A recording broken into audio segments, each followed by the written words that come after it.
오늘 말씀의 제목은 종의 노래입니다. 이 마리아 찬가는 이 누가복음에 있는 여러 찬가가 있다고 그랬잖아요. 사가랴의 노래도 있고 또 이 마리아의 찬가도 있고 엘리사벳 노래도 지난번에 있었고 시므온의 찬가도 있고 이제 이런데 이 마리아 찬가의 아주 특징은 뭐냐면 하나님의 절대적인 주권을 찬양했다라는 거예요. 노래, 우리에겐 수많은 노래들이 있어요. 그리고 특히 우리가 신앙으로 부르는 노래들이 또 있습니다. 그런데 그 노래 속에서도 다양한 주제로 다양한 어떤 내용을 가지고 이 하나님 앞에 올려드린다 할 때에 저는 이것이야말로 온전한 찬양이 아닐까 싶은 것이 마리아의 찬가입니다. 이런 유사한 형식을, 특히 앞부분이 많이 유사성을 가지고 있는 찬가 중에 사무엘상 2장에 있는 한나의 노래가 있어요. 그렇게 또 연상되어지는 어떤 이런 내용들도 있지만 마리아의 찬가에서는 특별히 메시아 사상과 관련된 어떤 또 이 메시아 사상과 더불어서 그 메시아의 모든 사역 속에서 첫 번째적, 그러니까 그죠? 굉장히 초반에 이 관계되는 자신의 어떤 그 메시아 사역에서 한 부분을 감당하고 있는 역할에 대한 어떤 그런 인식이 드러나 있고 또 그것을 통하여서 하나님을 찬양했다라는 어떤 특징이 있습니다. 보통 사람들은 어떤 상황에 노래할까요? 보통 노래한다 그러면 그 사람 기분은 어떻다? 기쁘다. 그죠? 그럼 기쁠 때만 노래할까요? 슬플 때도 노래하고 또 우리나라는 특별히 노동요라는 게 있죠.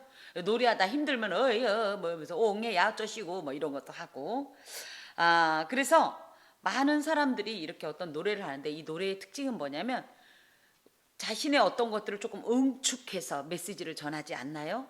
그래서 또 그리고 그 사람의 상태를 보기도 해요. 어떤 사람은 누구 말 맞다나 쨍하고 해뜰 날 돌아온단다 이런 노래를 부르는가 하면 누구는 죽어야 하니 살아야 하니 이런 노래를 부르면 저희는 이 사람 속에 저런 게 있구나 하고 유추하게 되죠. 마리아 찬가 속에서도 사실은 그런 내용을 우리가 발견할 수 있어요. 그러면서 우리는 과연 어떤 노래를 불러야 할 건가 이런 좋은 선한 고민을 함께 하면서 말씀을 들어가 봅니다. 46절에서 이제 48절까지는 마리아 자신에게 행하신 하나님의 위대한 역사를 찬양하고 있는 내용인데 보세요. 46절 내 영혼이 주를 찬양하며 내 마음이 하나님 내 구주를 기뻐하고 있다 이렇게 표현하고 있어요. 그래서 내 영혼이 내 마음이는 어떻게 보면 같은 그죠? 내용 자체가 100% 같지는 않지만 같은 의미를 가지고 있어요. 거기에 내 마음은 푸시케라고 해서 내 감정이 아까도 말씀드렸듯이 노래에는 감정적인 어떤 이런 그죠? 이 표출이 많은데 그런 면에서 하나님을 찬양할 때 그냥 내 어떤 육신적 동요나 감정이나 동의는 없이 입만 앵무새처럼 할 수는 없는 거예요. 마리아는 이 찬양할 때 진심으로 또 전심으로 자신의 모든 감정을 고조시키고 동원하여서 최고치의 어떤 이런 고양된 감정으로 지금 하나님을 찬양하고 있다라는 거예요. 우리가 찬양할 때도 찬양하면 참 좋죠. 그럴 때 아유 참 곡 좋다. 아우 나 이런 장르 좋아. 이런 찬양은 구별돼요. 하나님께 올리는 찬양과. 입으로는 찬양일지 모르지만 그것에 내 감정을 실지 않으면 온전한 찬양이 될 수가 없습니다. 그런 의미에서 마리아는 어때요? 우선적으로 나의 모든 감정을 하나님께 집중시키면서 이 찬양이 이 감정이 모든 이 찬양의 가사에 아멘을 하고 있는 상태라는 뜻을 가지고 있어요. 또 내 영혼이 주를 찬양할 때 이 내 영혼은 푸뉴마라는 말로써 이 마음이라는 건 약간 육신적인 육체적인 어떤 이런 부분이라면 푸뉴마란 말은 어떤 영적 부분을 말하는 거예요. 그래서 그냥 단순히 노래를 부르고 감정적으로만 취하는 게 아니라 내 영적인 어떤 이런 이 민감성 또 영적인 진실성이 한껏 고조되어서 하나님 앞에 올려드린다는 뜻을 가지고 있습니다. 또 거기에 주를 찬양한다라는 표현에는 메깔리메이라는 말로 주님을 찬양하긴 찬양하는데 그냥 찬양하는 게 아니라 크게라고 하니까 저 같은 사람이 유리하겠죠. 목청 좋아서. 그런데 이런 크게도 있지만 사실은 나의 최선을 다해 나의 최대치로 정말 진지하고 열정적이며 나의 모든 헌신을 다한, 마치 오늘 이 찬양을 드리고 다시는 찬양을 못한다 할지라도 후회 없을 만한 그런 찬양을 한다 소리예요. 여기에 또 내 마음이 하나님 내 구주를 기뻐한다라는 말에 이 내 감정이 에갈리아 아센이란 말로 하늘로 치솟아 오를 것 같은 충만한 기쁨. 그래서 이 감정적인 이 고조가 어떤 것에서 기내냐 했더니 하나님을 사랑하고 하나님을 기뻐하는, 그 하나님 안에서 자녀가 누리는 이 세상 것과는 되지도 않고 세상은 알 수 없는 그 기쁨으로 나의 모든 것을 동원하고 나의 할 수 있는 모든 것을 하나님 앞에 표출해 드린다는 뜻을 가지고 있어요. 적어도 하나님 앞에 노래를 부를 정도면 이 정도는 불러야 되지 않겠는가 싶습니다. 그러면 어떤 분은 그래요. 나는 목소리가 안 나와요. 여러분 오늘 여러분의 담임 목사가 얼마나 목소리가 안 나오는지 샘플로 보여드렸죠. 그러면 이런 찬양은 찬양이 아니야. 우리가 할 수 있는 최선을 다해서. 그래서 비록 내가 음성이 안 되더라도, 그죠? 이 감정으로 여러분 그런 거 못 느껴보셨죠? 난 목소리가 안 나와서 목소리를 할 수 없으니까 이 가슴으로 올려드리는 찬양. 제가 약 10년간, 10몇 년 될 겁니다. 한 1, 2년 정도 될 텐데 성대 결절을 앓으면서 전 이 찬양을 경험했어요. 어린 시절부터 내가 하고 싶은 거를 못 해본 적은 없는 것 같아요. 특히 목소리로. 그런데 그때는 정말로 절정이었어요. 제가 말하는 이 소리 자체가 안 나오던 때인데 너무 찬양하고 싶은데 입을 벌리면 목이 너무 아프고 뭐라고 성대만 살짝만 움직여도 아프니까 앓는 소리도 못 내요. 너무 아프니까 여기가. 속삭이면 더 아파요. 그러니까 어떻게 해요?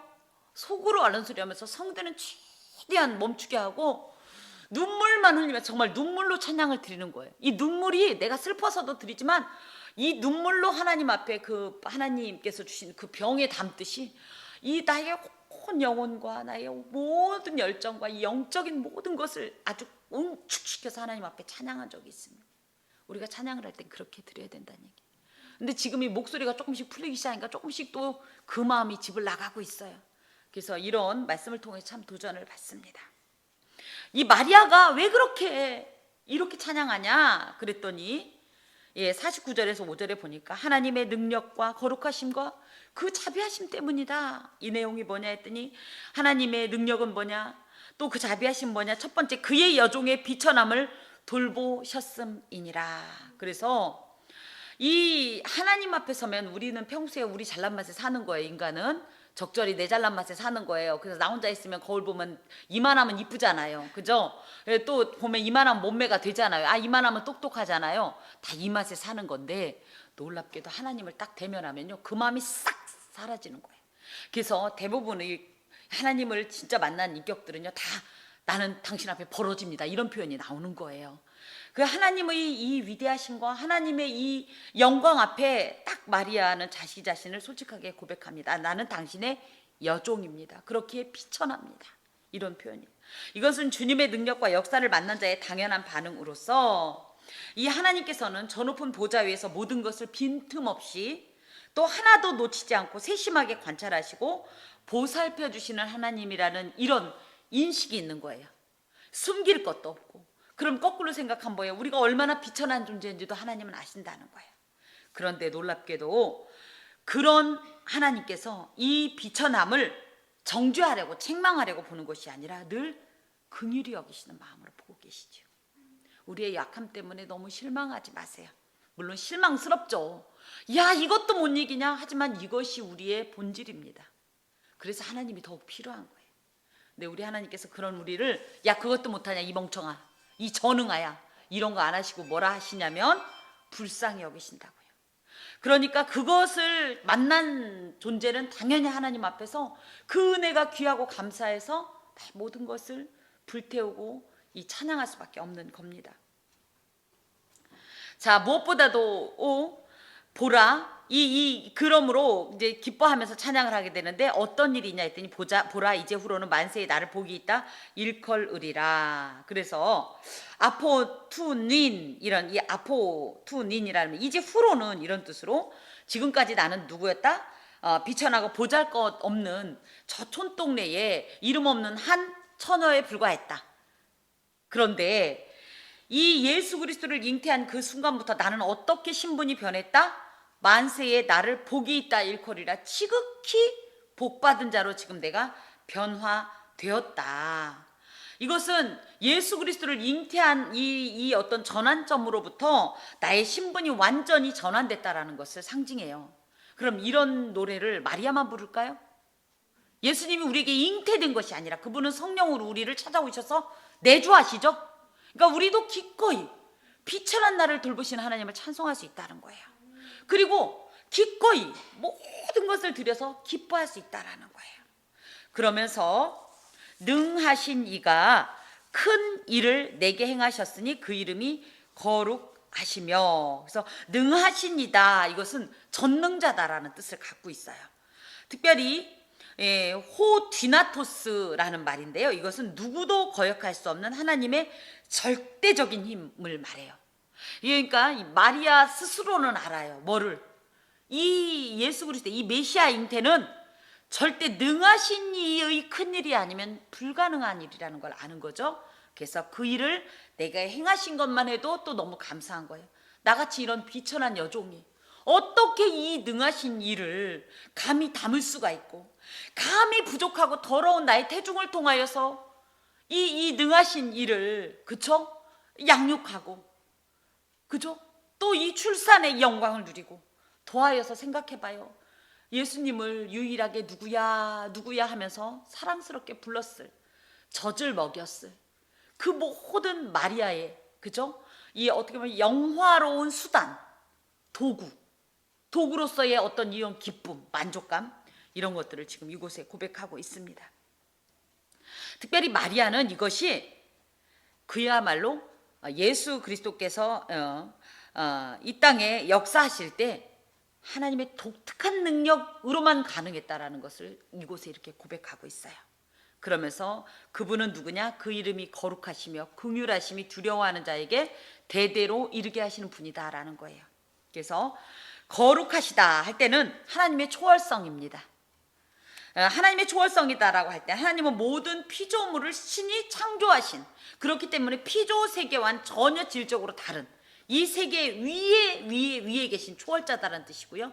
그 어떤 것보다도 뛰어나시고 그것들과 분명히 구별되신다는 뜻을 갖고 있고, 무엇보다도 거룩이라는 것은 우리가 일반적으로 알고 있듯이 지극히 순결하시다는 뜻을 갖고 있어요. 그래서 도덕적으로도 결코 흠이 없으신 분이라는 거죠. 예수 그리스도도 하나님이시기 때문에 당연히 이 거룩성을 가지고 계시고, 그렇기 때문에 아까 오전에도 말씀드렸듯이 그는 분명히 우리와 같은 사람의 모양을 취하셨지만 죄는 없으시니라, 이렇게 되는 겁니다. 덕이다 대고 긍휼하심이 두려워하는 자에게 대대로 이른다라는 것은, 이 긍휼이라는 표현은요 그냥 혀를 차면서 이 정도의 동정이 아니라고 그랬어요. 하나님의 이 사랑, 헤세드라는 것은 그 창자가 끊어진 것 같은 그 상대를 바라보는 이 세상에 없는 동정심이에요. 우리가 우리의 자녀를 바라볼 때도 짠하죠. 근데 이것과도 비교할 수 없는 하나님의 절대적 측은지심 같은 것이 바로 이 헤세드 긍휼입니다. 이것을 예수 믿는 우리는 받으니까 어때요? 하나님이 우리를 불쌍히 여기신다 그러면 어떤 느낌이 들어요? 좋아요. 하나님이 제발 날 좀, 저 이런 기도하죠. 하나님, 저 그렇게 센 여자 아니에요. 나 이거 못 이겨요. 나 강하게 보지 마세요. 막 이러면서 뭐라 그래? 나를 불쌍하게 좀 생각해 주세요. 우리 이런 기도하죠. 그 말이 뭐예요? 하나님께서 내게 긍휼을 베푸소서, 헤세드를 베푸소서, 특별한 동정심을 바라여 주옵소서, 이런 기도인데, 이 긍휼하심이 누구에게 임하느냐 하면 바로 그런 사람에게 임한다는 거예요. 여기서 두려워한다, 성경에서 두려워한다면 굉장히 부정적으로 보는데 그렇지 않아요. 하나님을 두려워하는 것은 두 가지 측면이 있습니다. 첫 번째는 단순한 공포 내지는 배척, 그냥 싫은 거예요. 누구 말 맞다나 왜 하나님이 싫으냐니까 이유 없대요. 그냥 싫은 거예요. 이런 사람들이 하나님을 바라보는 감정은 말은 겉으로는 싫지만 두려운 거예요. 이런 공포감, 그죠? 그런데 사실은 또 다른 공포감이 있습니다. 우리가 하나님을 믿는 이의 공포감, 이건 공포라고 할 수는 없어요. 바로 뭐예요? 경외감. 그래서 하나님이 얼마나 위대한지 알면 알수록, 처음에는 하룻강아지 법 무서운 줄 모른다고 버르장머리 없이 하나님한테, 그죠? 이리 와봐요, 나랑 씨름 좀 해봐요, 이렇게 까불다가 우리 어린 시절에 그렇잖아요. 애기들 조금 자기가 힘이 세진 것 같으면 야야야 막 이러면서 아빠 이긴다고 막 이러다가 점점 클수록 아 우리 아빠 내가 우리 아빠를 이길 존재가 아니구나 느끼는 것처럼 하나님이 처음에는 무서운 줄 몰라요. 근데 그분을 만날수록 너무 좋은데 한편으로는 너무 조심스러워. 이해가 가시죠? 예, 이렇게 하나님을 바라는 자들에게 하나님의 긍휼하심이 임한다는 거예요. 어떤 긍휼하심? 얘야 너무 두려워하지 마라. 나는 너를 사랑하는 자란다. 나는 너를 구원하는 자란다. 나는 너를 위로하는 자란다. 나는 너를 돕는 자란다. 이런 하나님의 음성을 만나니 더 이상 두려움이 아니라 이 긍휼하심을 만끽하는 존재가 되겠지요.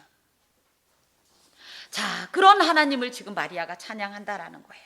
그러면서 또 자 51절에서 53절에 보면 사회적인 지위까지도 좌우하시는 하나님의 절대적 주권을 또 찬양하고 있는데 자 51절 그의 팔로 힘을 보이사 마음의 생각이 교만한 자들은 흩으시고 그래서 팔은 아까 뭐라고 그랬죠?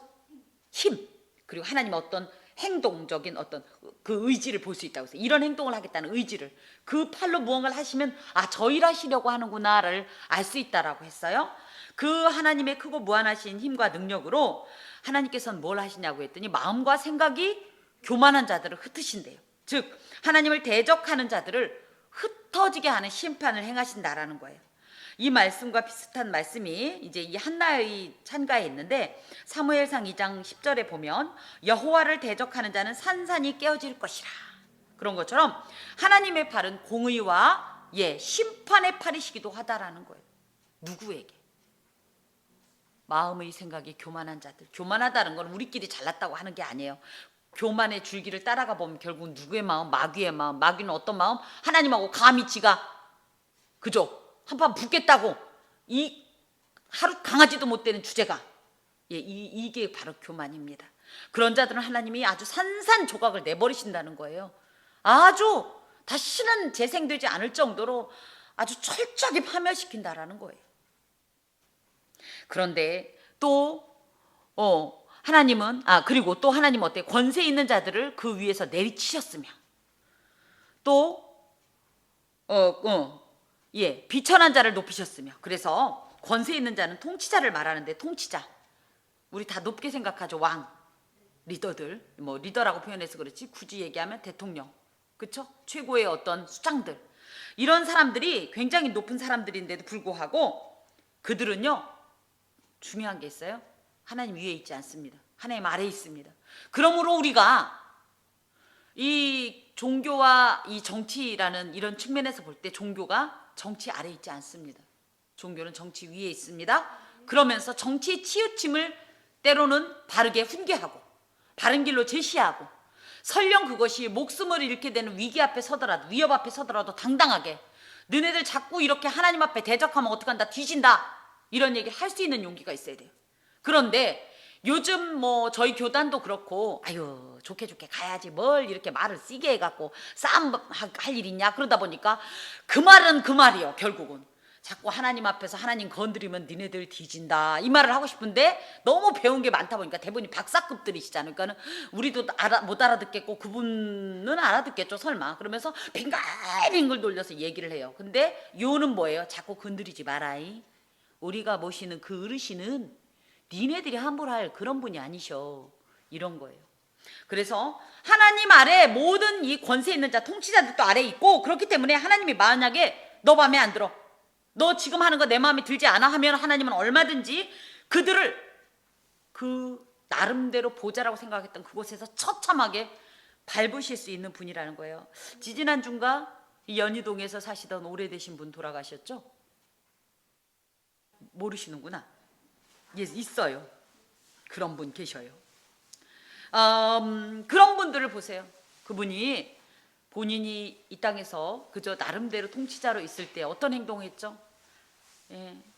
인명을 살상하고 그렇게 가슴 아픈 행동. 물론 뭐 누구는 한편으로는 좀 또 긍정적으로 평가되는 부분도 있겠지만 어찌됐든 생명을 그렇게 무참하게 살상했다는 것은 의도가 없었더라도 분명한 책임감을 가지고 저는 사과를 했어야 된다고 생각합니다. 근데 사죄 없이 떠난 그 마음은 교만한 마음이고 하나님을 인정하지 않는 마음이에요. 얼마 전에 그 사람을 표현하는데 그 뒤에 직함을 어지간하면 넣어줘요. 그쵸? 근데 요즘 뉴스에서 어떻게 하냐면 뭔 씨라고 부르대? 예. 이런 모습을 보면 우리가 하나님의 관점을 봐야 돼요. 하나님께서 그걸 보시고 그 제 아무리 그죠? 절대 권력자인 것처럼 통치의 이런 어떤 몽둥이를 휘둘렀을지라도 하나님이 얼마든지 그 보좌에서 내려서 무참하게 정말 길거리에서 그냥 밟히는 흙보다도 못하게 만드실 그런 분이라는 사실을 우리가 기억해야 됩니다. 그런데 이 하나님이 세상에 권세 있는 자들은 얼마든지 그러면서 또 거꾸로 그 52절 뒤에 보면 어떤 자들을 비천한 자들을 높이신다. 비천한 자들이라는 것은 누구냐면 세상에서 소외되고 낮은 지위에 있는 자들이에요. 그래서 세상 사람들은 인정을 안 해주는, 그래서 사회적 지위도 별거 없어, 경제적인 것도 그래, 모든 면에서 정말 별 존재 가치도 없는 것 같은 이런 사람들인데 다만 이들에게 특징이 있어요. 사람들이 보기에 비천한 자가 아니라 심령이 가난한 자요. 마음이 가난한 자. 이 마음이 가난한 자는 누구냐면 하나님 앞에서 내 마음이 가난한 자. 하나님, 난 하나님 없으면 죽어요. 내가 돈이 아무리 많아도 하나님 안 계시면 나 이거 다 그만이에요. 내가 아무리 권세가 높고 내가 어떤 그 호화찬란한 명예를 가지고 있어도 나 우리 하나님 없으면 아무것도 아니에요. 이렇게 고백하는 자들이요.